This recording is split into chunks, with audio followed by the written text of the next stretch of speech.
Yep. So name's Victor, and my talk will be on deploying and managing HPC clusters with Azure CycleCloud.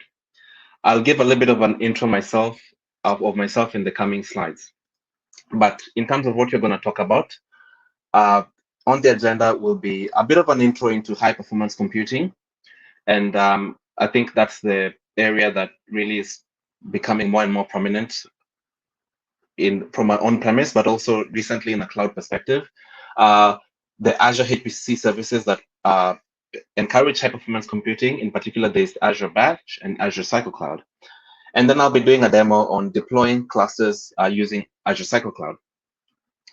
So before I get to that, just a little bit about myself. So I have a background, just recently completed my PhD studies in computational chemistry, chemical engineering.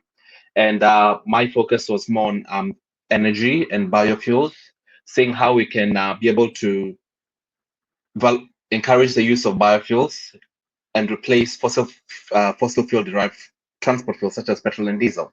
So generally, that work is done a lot in the lab, in the wet lab. But in recent times, especially last couple of years, last decade, there's been a very strong increase in computational chemistry, and so we are able to be able to not just rely on the wet lab experimental data, which is good, but also study some things which you cannot study from the wet lab aspect of things. And a lot of that tends to be on, if you're a bit familiar with the background, a lot of that tends to be like modeling chemical reactions and molecular simulations and that aspect. So that got me a lot interested in high performance computing.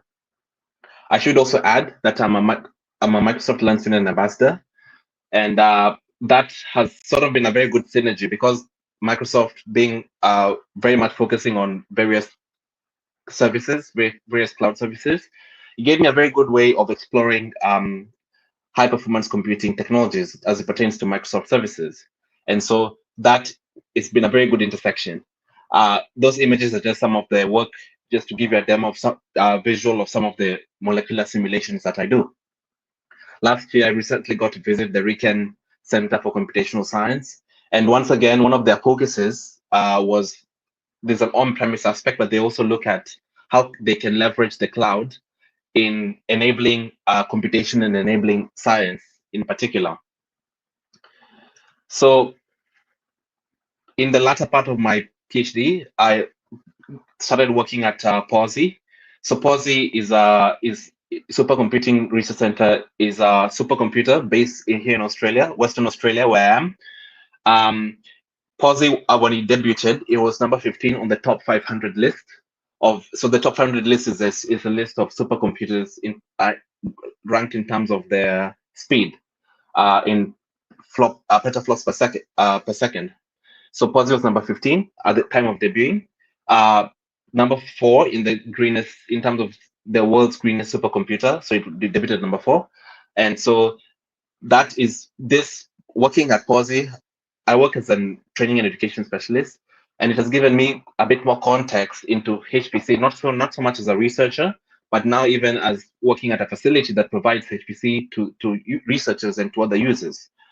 And so that has given me a very good aspect and greater motivation to be able to give this particular talk. So to introduce a bit, before I go into CycleCloud and HPC, I'll just give you a context of what sort of work is done with high performance computing. So there are generally two types of workloads, and I will class them later, but you may wonder what is the benefit of a supercomputer. So oftentimes the workloads which are often come across maybe from those who are in video editing and rendering is loosely coupled workloads. So this is generally a massive job that requires a couple, uh, 100 to 1,000 cores even, that you can run on a supercomputer. But the thing with this kind of workload is that you do not need, there's very little communication needed between each task. And so what that means is that if you're doing rendering, for example, you can split that whole rendering job into multiple tasks that run on individual nodes and then combine the results at the end. you don't, and as the job is running, you necessarily don't need the nodes to be able to communicate with each other. And so that's a workload that's normally a common workload in HPC, and it's commonly seen with 3D rendering, genetic programming, or Monte Carlo simulations. So this is one of the workloads that is done in a HPC environment. Another workload is what we call tightly coupled workloads. And these workloads require communication as the job is running. And so these workloads become a bit more interesting because you need communication between the nodes. So there needs to also be a coordination. So there could be a node that coordinates all of the job as it's running. And oftentimes these jobs are a bit more complex. And this is where supercomputing shines a bit more, I would say, because the difference between a supercomputer and say just a large, if you have a large, you have a lot of nodes, is that supercomputing has built-in interconnect. So you tend to have very fast interconnect, and the purpose of that is to enable that that high-speed communication that is needed. So the protocol that's often used for that is MPI, and so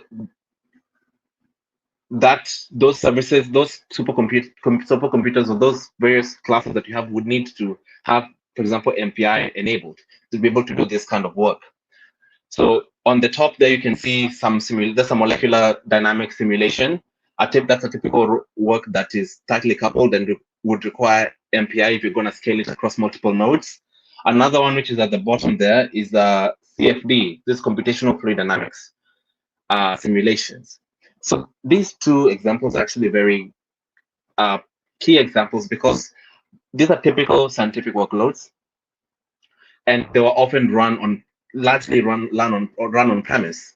But now with the consideration, with the advancements in cloud computing, and especially with the focus on enabling high performance computing workflows, if you speak for Azure, there are certain compute that have RPMA, which enables MPI. So you can now run MPI jobs on Azure, for example.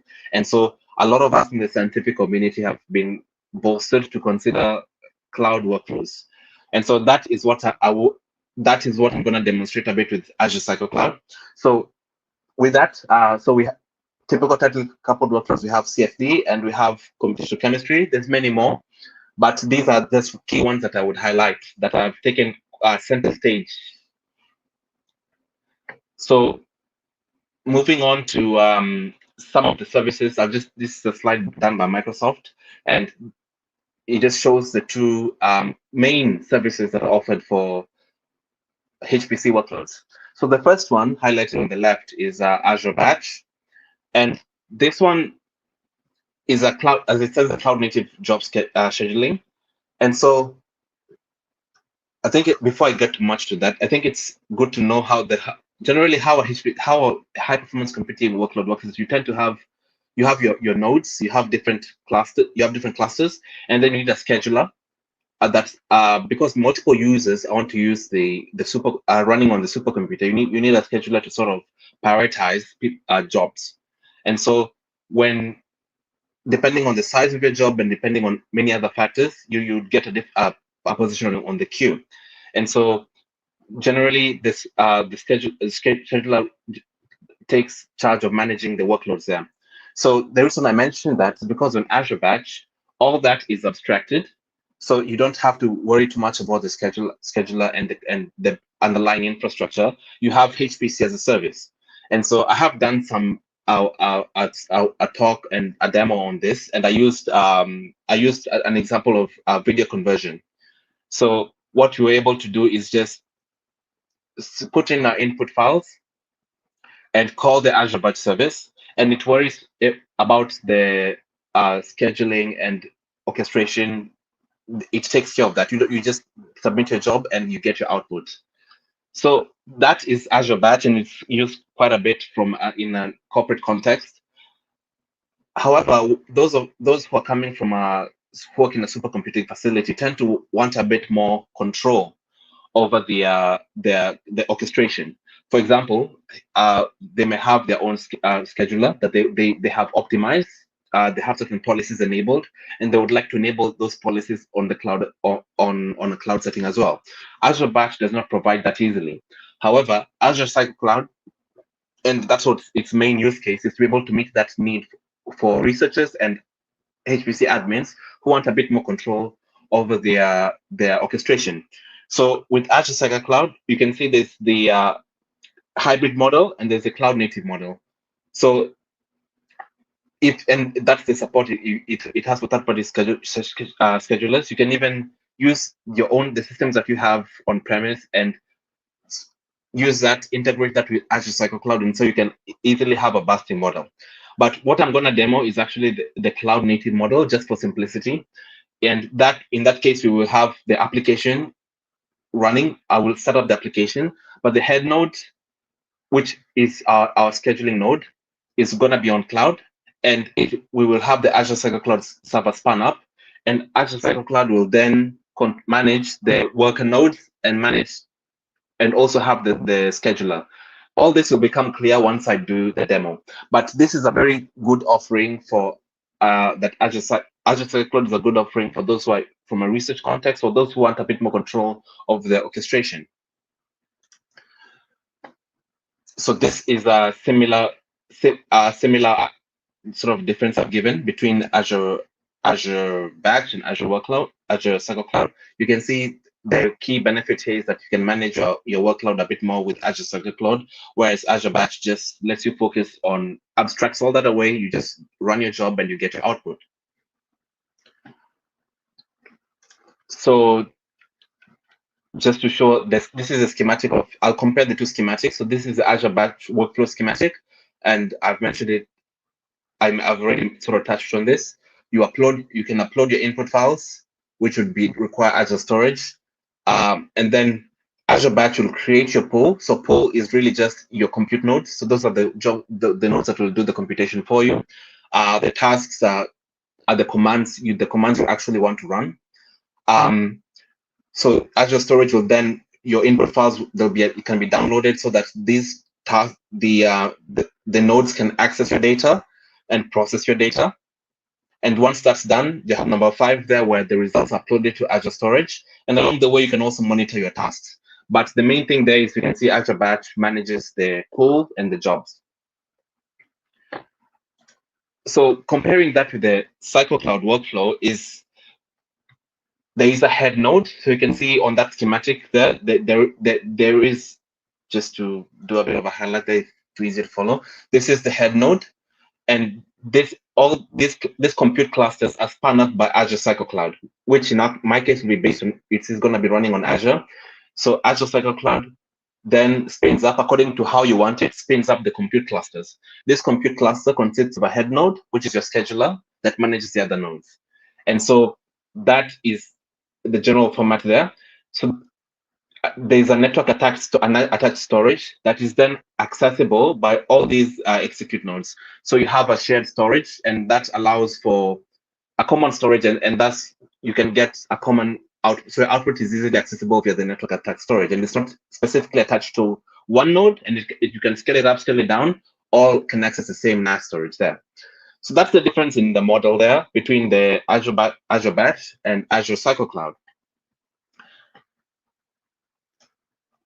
Stop there as a pointer.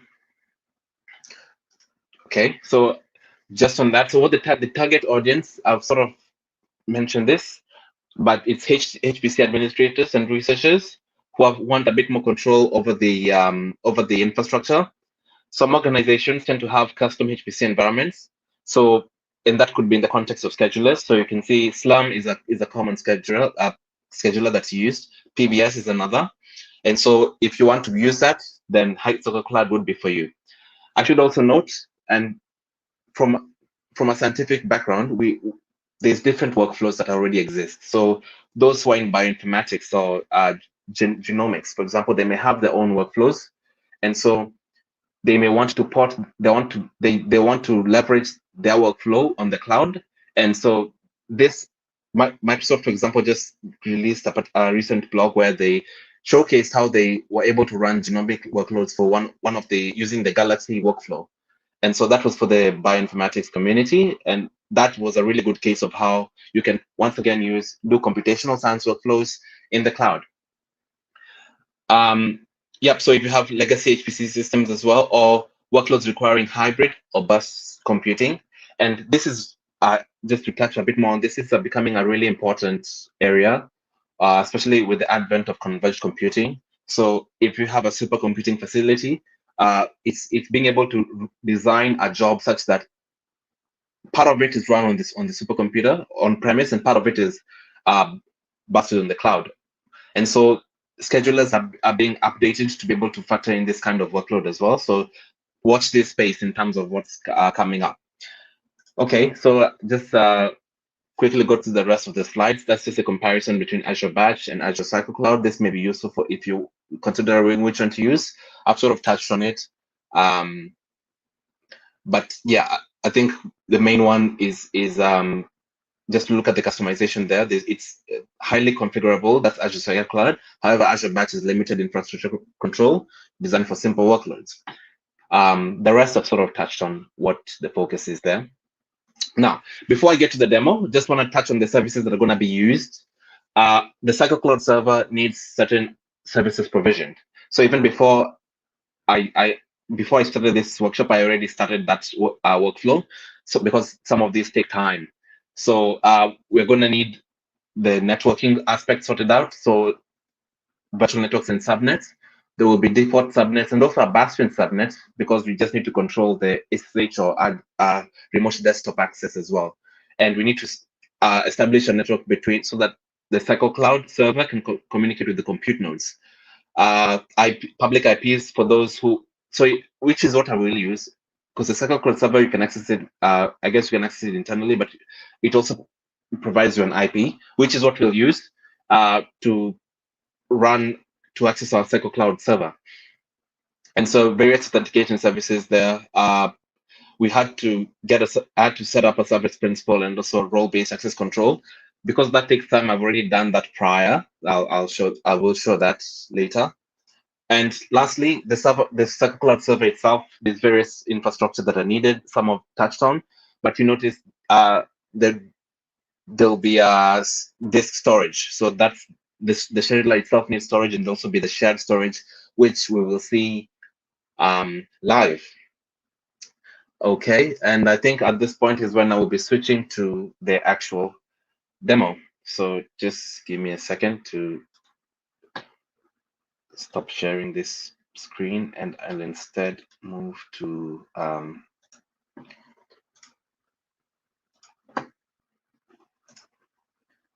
it may just be easier to share the entire screen, so I'll do that. And okay, those are the resources. Give me a second. Oh, okay. Sorry, I need to go to their portal. I didn't have that opened up. I'll just log on to Azure.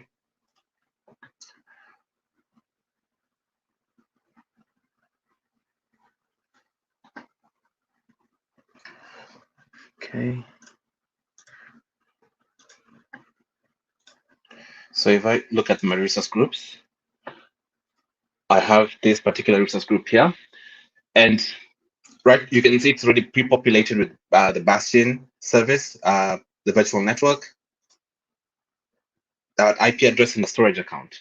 All this was set up. I did not set this up via the portal. I used the Azure CLI to set these up, because these are needed for the CycleCloud server.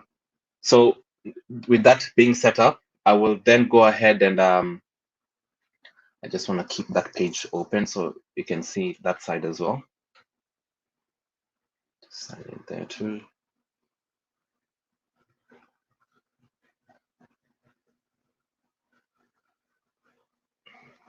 Okay, so I will go to the marketplace and get the CycleCloud service.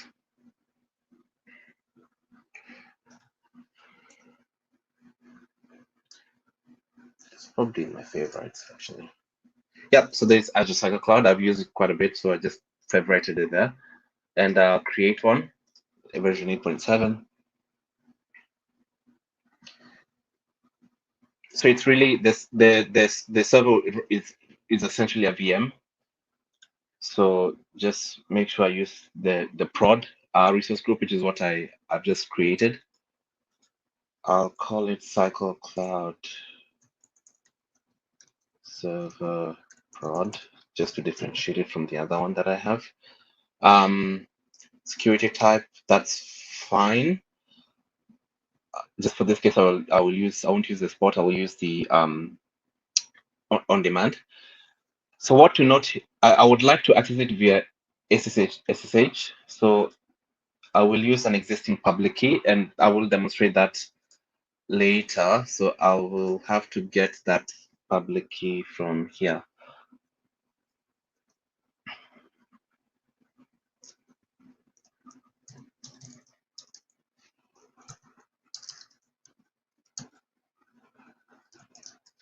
Normally, I wouldn't show this. You don't show a public key, your keys, but just because this is a demo, and I will destroy it after this.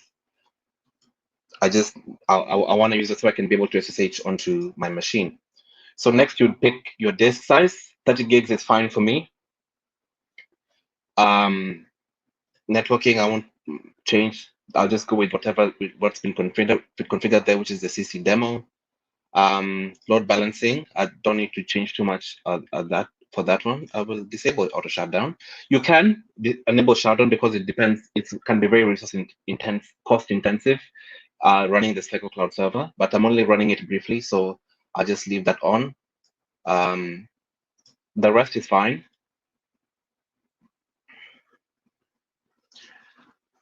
So it will take a couple of minutes to create the CycleCloud server.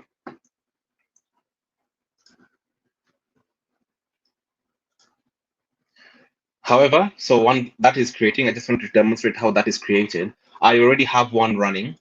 So if I go to the CycleCloud, CycleCloud, this is the one I have here. You can see what eventually you'll end up having is, make sure everything can be seen. We have these services. You can see the CycleCloud server is here. It's already provisioned along with other things. So if I will show a bit more detail. So if I go to the CycleCloud server, the VMs, this one's already running, and you can see. In this case, I want to demonstrate it using a public IP. I've been provided the public IP. This is so you can access the CycleCloud server and do certain configurations. So let's see if this is a. Oh, I didn't create it yet. Sorry. It'll take some time. This is ready to go, but it will not show the provisioning process.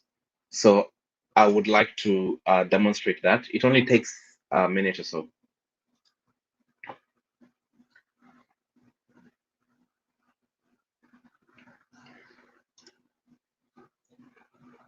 Okay, should be done shortly.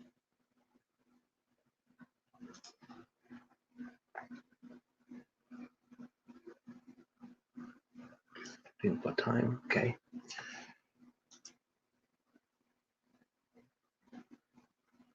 Okay, you can see it's creating all the ancillary services. So a lot of it is networking.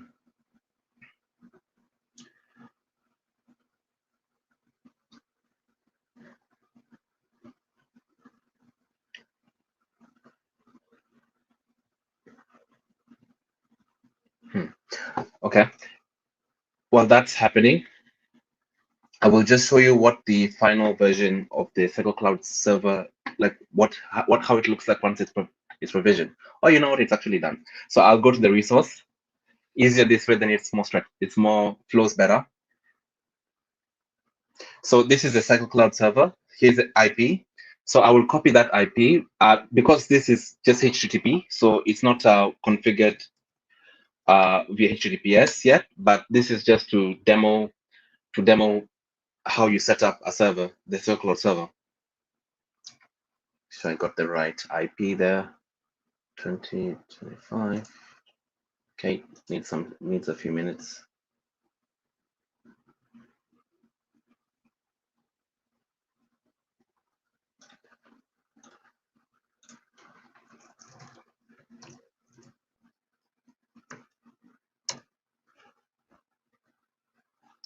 Okay, yep, that's fine. It's just for demonstration purposes.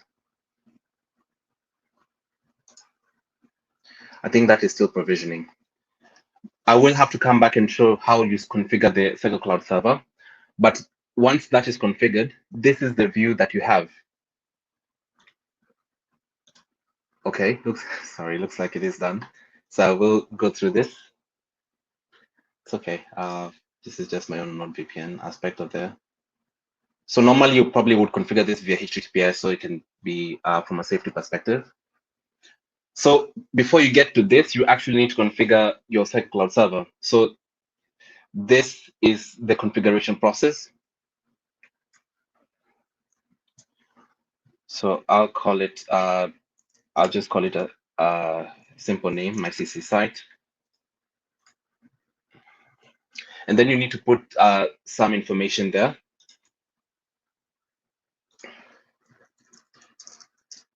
I'll run it as Azure admin, call it. And then you also need to put in a password there. 254. Sorry. And then see if I have. I would also like to use the same public key for this, just for demo purposes. I will use the same public key.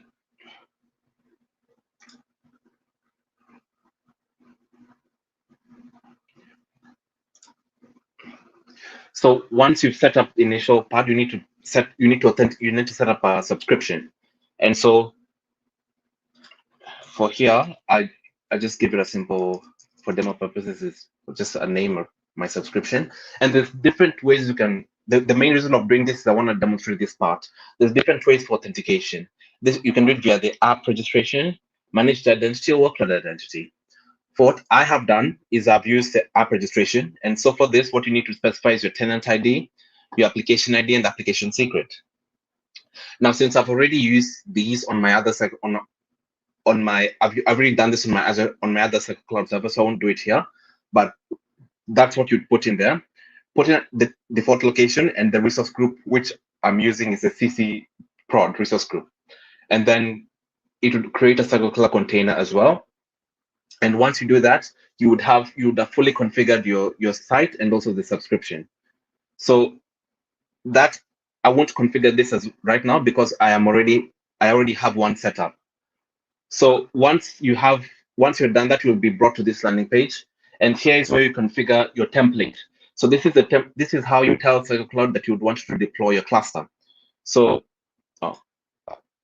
I will stop this one, and I'll just show how they go about the process of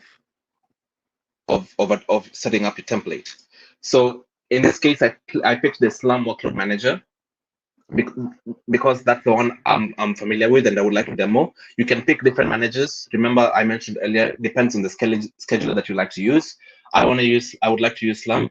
So once I've done that, I need to specify the VMs. So I'm going to use the US VM, US region. And so this you need to specify the scheduler VM type, the login node, HPC and HTC VM type. So HPC VM type is, I did allude to two types of workloads earlier. I did allude to tightly coupled and a loosely coupled workload. So HPC VM types you want to use this when you have with compute nodes that are RDMA enabled. What I mean is that they have the interconnect enabled. So I'm not going to demonstrate the HPC workload at this point. I'm just going to demonstrate basically a loosely coupled workload using using CycleCloud, and that's the HTC part. So GPU is, if you have a GPU workload and if you want to run your work on GPU, then you can specify the GPU type as well. And then there's the auto scaling option here. So I have specified 80 HTC nodes because this is nodes that I have currently in my subscription. I don't want to use the HPC or GPU at this point. So I have about 80. That's the maximum you can go. You can use Spot, and it's highly encouraged to use Spot instances from a cost-saving point of view if they're available for that particular compute node. I am not going to use a I'm not going to use Spot, and I'm at this point in time, I'm not going to use a login node.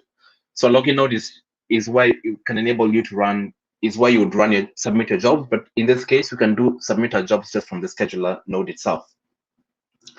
Networking, I had the network set. You'll have the automatic options there, and NAS as well. So we've specified our work nodes. We've specified our scheduler node, our worker nodes. We also need to specify storage. Now, storage there's two storages. One is going to be for the scheduler itself, and so that'll sit in the shared directory. I've just picked 30 gigabytes. It's fine for me for a demonstration aspect. And then this other one is your shared storage, which will be shared among the worker nodes and the scheduler itself. So this is where you would, in this case, you would have data inputted or even some software that you want to run that can be shared across the worker nodes. That would be here. So this is a 100. I picked 100 gigabytes because I just need a bit more space. For in this case, I have left these settings as default. You can set up job accounting. So if you, especially if you're managing multiple users, in this case, I'm just the only users. I won't set that up. The schedule, you can set up the OS, the login node OS HPC. You can vary the OS of the different VMs. I'm going to use Alma Linux as the default. And you can also have initiating initial files that for different worker nodes or even for the scheduler itself. I'm going to leave these as default for now. So in terms of, I guess before I move on, you can set up a return proxy as well. This is important when it comes just to general web security. Okay, so that's most of the everything set up. Security, I'll leave that as default for now. And also, I'm not going to feed in an initial file. So with that, that is my setting. I haven't changed anything so far, so I will just leave that there. I will then start my template. So once I start this, it will follow that. It will provision my HPC classes based on this particular template. So that is staging my resources. It will first spin up my scheduler node, and then it will spin up my my worker nodes once I submit a job.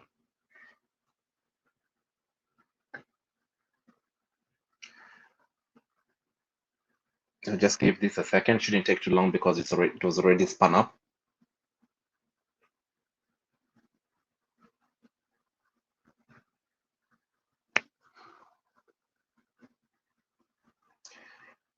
In the meantime, as that's happening, I can just walk you through the UI. So there's different things you can do in this particular UI, and this becomes important because it provides you an avenue of monitoring all your nodes. So if I spin up about close to 100, I think I'll ultimately spin about 80 nodes, you'll be able to see what's happening from this view. And you can even go to monitoring and see CPU usage, the bandwidth, network transfer, and you can even zero in on various clusters. So once this is spun up, I will just go ahead and show you that.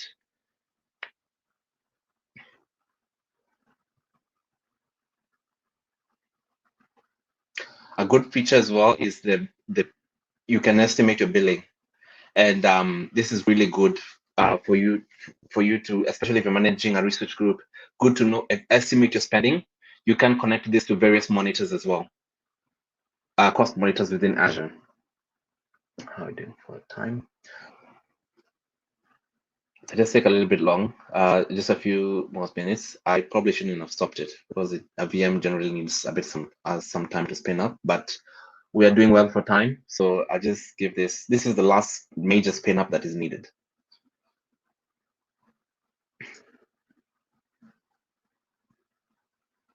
Yep, so it's still acquiring because I want to SSH into the machine. So I do need this to be up and running.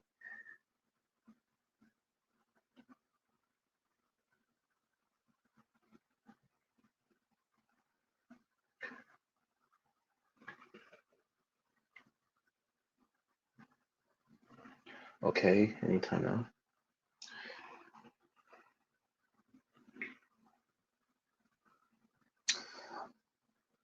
And on this note, this is also where having infrastructure as code is useful, because if you oftentimes when you're doing things via the portal, you tend to take this. You have to configure things this way, and sometimes it takes time. There is some code. People within Microsoft and outside, some MVPs are working on developing initial codes. So, and a lot of that is to spin up the services needed by Azure CycleCloud, the CycleCloud server itself, and also a ready-made templates that you can use. All that is done via code, via the Azure CLI, and you can be able to have that running. So I guess this is also, it's serving well and showing that the benefit of having Azure CLI configurations already set up.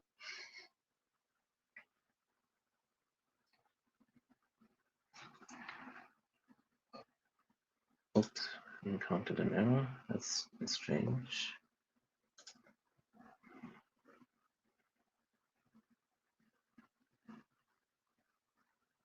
Okay. I did not have that before. I think maybe what happened is I spun up the other server. Okay, let me just, it looks like it's about an cluster name. Did I specify? I don't think I specified any initial files anywhere. Okay. Not to worry, I did come prepared. So let me show you this video here. So this is Slum work. It's essentially the same thing, but I have it configured. So once the scheduler is so this is it's creating the IP. We've seen this before. It's configuring the software. I'll just quickly. Okay, now once that's done, what you have is the scheduler there. It's ready to go. So I would like to connect to it via SSH. And so I have the SSH. I remember I put in my public key when I was setting up the CycleCloud server. So I plugged. Since I did that, I can then use that to connect via SSH. So that'll just move to there. And so this, I went to my terminal and just put in the command and just specify the location of my key.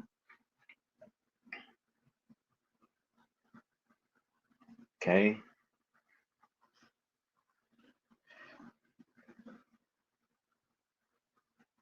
Okay, so now you can see I'm in the scheduler itself. And so here is where I would submit a job.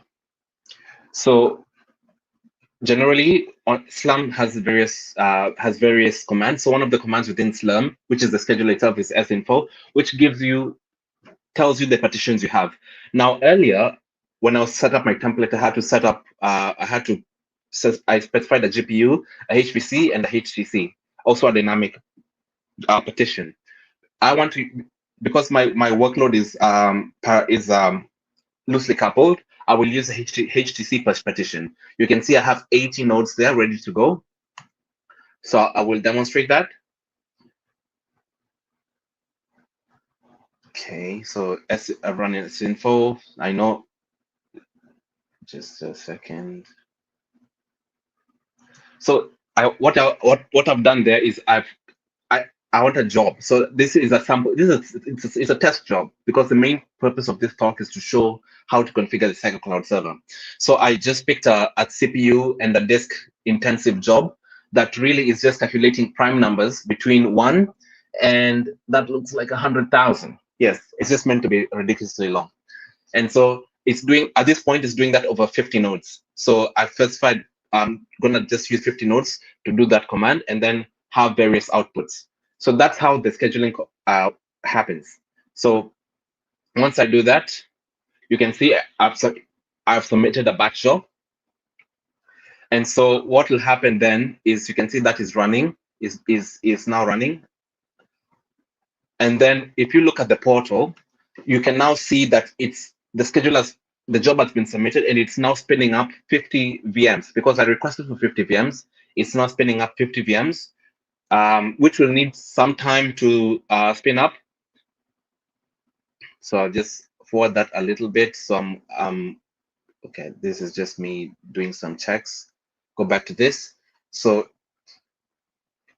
it's configuring software. You can, if you click on the HTC, you can see all the nodes that are being spun up. Just for a little bit, so it's preparing.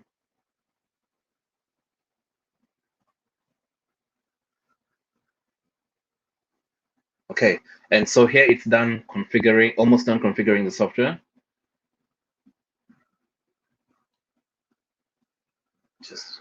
Yep, at this point the VMs are ready to go, and at this point is when your job will start running. So other than that, I have another video which demonstrates the actual. Sorry, that's the wrong running job. Okay. So this is a job that's running. In this case, I have a job, another one with 80 nodes. The previous one was 50. This is 80. So we can see what happens is let's play that. I've spun up, in this case, I've spun up 81 instances. And so all these, the job is being done across 80 instances. So I will show you what that looks like. So if you click on one node, so there's multiple nodes. If you double click on one node, the interface provides you a way to monitor. You can see the CPU usage, indicating that the job is running. You can check the bandwidth and those the network transfer rate. So that is one way. The other way is actually, remember I talked about a shared storage. So all those clusters are outputting files onto the shared storage of the shared storage. And you can see this is running tail -f. This command allows you to stream a file. So it's dynamic. So as data is being written, you can see what's happening. So remember the command was to list out the prime numbers between 0 and 100. So what I'm doing is I'm checking node number 44. So I have about 80 nodes, so that's 0 to 79. All of them are outputting data. So I've just streaming one of the nodes to show that it's running live. You can see that the data is being outputted. And so this job is running. It'll take a while because I need to get to 10,000, but that's just a demo. I picked one file. Now I'm now going to look at number 79. That's a different node results, and you can see that it's also outputting some data. So the CycleCloud, the scheduler node is orchestrating all of this in the background. So this is that's one aspect. So you can see here that the job is running. I have 81 instances spun up, and that rolls to 164 cores. So this job took 30 minutes. I'm not going to go through the entire 30 minutes, but I will show you just a little, like a speed run of it. So go through, that needs to be even faster than that. So you can see that kept running. And then the job ended. And how I know the job's done is because when you can check, show you how you check that. So this is me just looking at a particular cluster and just seeing a particular node and seeing what the various resource usage is. What I want to show you is okay, add this account, move on to here. So this was the job that I ran earlier, and you can see that the job, you get some information here. So I used 80 nodes, and the job ran from runtime was 42 minutes. And so that's how long it took for me to run. And that was run across the 80 nodes. So this is the information you get from your scheduler. The other reason I left this running and I had this recording is because then you can see the cost saving initiatives that are inbuilt within CycleCloud. So that's jobs done. So if you leave this as is, there's 80 nodes and each of those is going to cost you. So it's now costing $8.24 per hour. So if you do not have another job on queue, what happens is CycleCloud will turn these services off after some time. So let me just speed run that.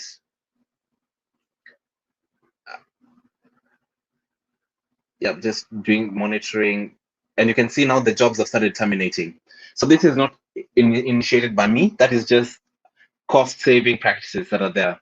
And this is one of the benefits, again, of cloud. Doing HPC on cloud is being able to have these controls. So you can be able to just terminate your worker nodes, because on premise we don't have this feature. And so really it's what you just need to be wise with how you use your services. But in cloud, once your job is done, you can choose to terminate the worker nodes, which is what I'm doing. You can even choose to stop the scheduler node because you're not really using it at this point. So that's one of the benefits of cloud. So I just give that time. You can see eventually it deletes everything, and it saves significantly on cost. And so you do not have to worry about turning this off. So that's one of the benefits there. And so really, that's what I was going to demonstrate from this point. There's so much more you can do. This is just me demonstrating how to set up a HPC cluster. Ultimately, which is my end goal, is to run either molecular modeling workload or a computational fluid dynamics workload. But before we get to do that, we first need to see how you configure a CycleCloud cluster. So the first part was I have done a demo on Azure Batch. That's good for a corporation industry perspective. You don't want to worry too much about the scheduler. Now we've looked at Azure, setting up Azure CycleCloud, which is more from the HPC admin or researcher point of view, and ultimately would like to then combine this with some computational software and also a bit pulling some Docker containers or various containers that we can then load onto our shared storage and use that and run that as a job, and also visualize the results in situ as well. So that's where the next session would be. But at this point in time, I'll just wrap it up at that point. Looking at the time, it's also probably a good time to wrap up and leave room for questions if there's any. So I'll go back to I'll stop sharing my screen. Thank you, Victor. That was a really good session. It looks like I'm going to allow a couple more minutes for our audience to ask any questions. I will say, though, you have people from everywhere. You have someone from Bangladesh. You have someone from Bali as well. So you're everywhere. I'll tell you that. Nice. Let me just post again in the chat. Perfect. So I'll just allow a couple more seconds if anyone has any questions.